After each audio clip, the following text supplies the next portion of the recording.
شروع کرتا ہوں میں اللہ کے نام سے جو بڑا مہربان نہایت رحم کرنے والا ہے۔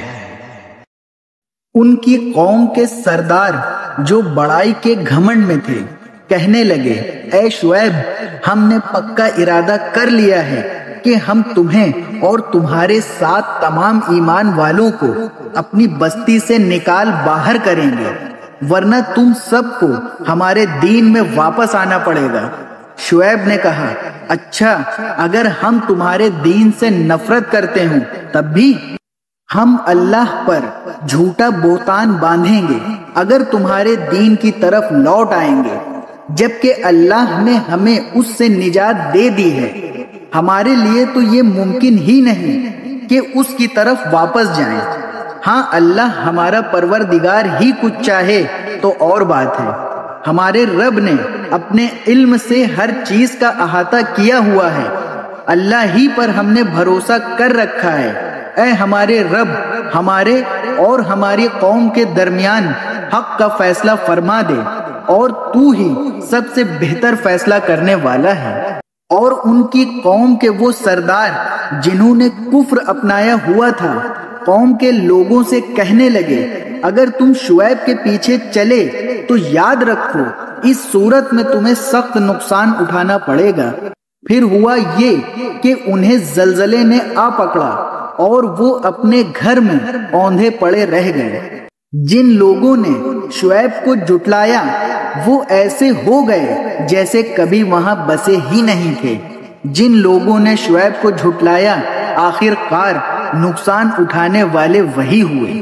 چنانچہ وہ یعنی شعیب علیہ السلام ان سے منہ موڑ کر چل دیے اور کہنے لگے، اے قوم، میں نے تجھے اپنے رب کے پیغامات پہنچا دیے تھے اور تیرا بھلا چاہا تھا، مگر اب میں اس قوم پر کیا افسوس کروں جو ناشکری تھی۔ اور ہم نے جس کسی بستی میں کوئی پیغمبر بھیجا اس میں رہنے والوں کو بدحالی اور تکلیفوں میں گرفتار ضرور کیا تاکہ وہ عاجزی اختیار کریں۔ پھر ہم نے کیفیت بدلی، بدحالی کی جگہ خوشحالی عطا فرمائی، یہاں تک کہ وہ خوب پھلے پھولے اور کہنے لگے کہ دکھ سکھ تو ہمارے باپ داداؤں کو بھی پہنچتے رہے ہیں۔ پھر ہم نے انہیں اچانک اس طرح پکڑ لیا کہ انہیں پہلے سے پتہ بھی نہیں چل سکا۔ اور اگر یہ بستیوں والے ایمان لے آتے اور تقوی اختیار کر لیتے تو ہم ان پر آسمان اور زمین دونوں طرف سے برکتوں کے دروازے کھول دیتے، لیکن انہوں نے حق کو جھٹلایا، اس لیے ان کو مسلسل بدعملی کی پاداش میں ہم نے ان کو اپنی پکڑ میں لے لیا۔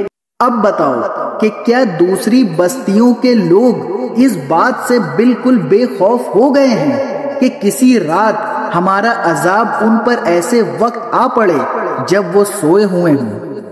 اور کیا ان بستیوں کے لوگوں کو اس بات کا بھی کوئی ڈر نہیں ہے کہ ہمارا عذاب ان پر کبھی دن چڑھے آ جائے جب وہ کھیل کود میں لگے ہوئے ہوں؟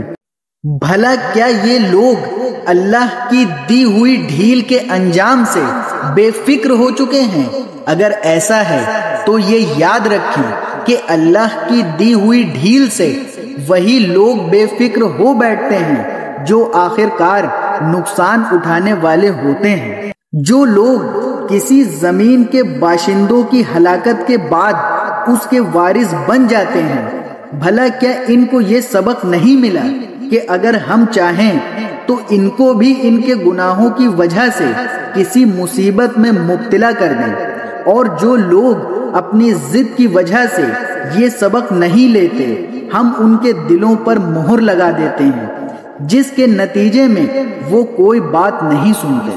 یہ ہیں وہ بستیاں جن کے واقعات ہم تمہیں سنا رہے ہیں، اور حقیقت یہ ہے کہ ان سب کے پاس ان کے پیغمبر کھلے کھلے دلائل لے کر آئے تھے، مگر جس بات کو وہ پہلے جھٹلا چکے تھے اس پر کبھی ایمان لانے کو تیار نہیں ہوئے۔ جو لوگ کفر کو اپنا چکے ہیں ان کے دلوں پر اللہ اسی طرح مہر لگا دیتا ہے۔ ہم نے ان کی اکثریت میں عہد کی کوئی پاسداری نہیں پائی، اور واقعہ یہ ہے کہ ان میں سے اکثر لوگوں کو ہم نے نافرمان ہی پایا۔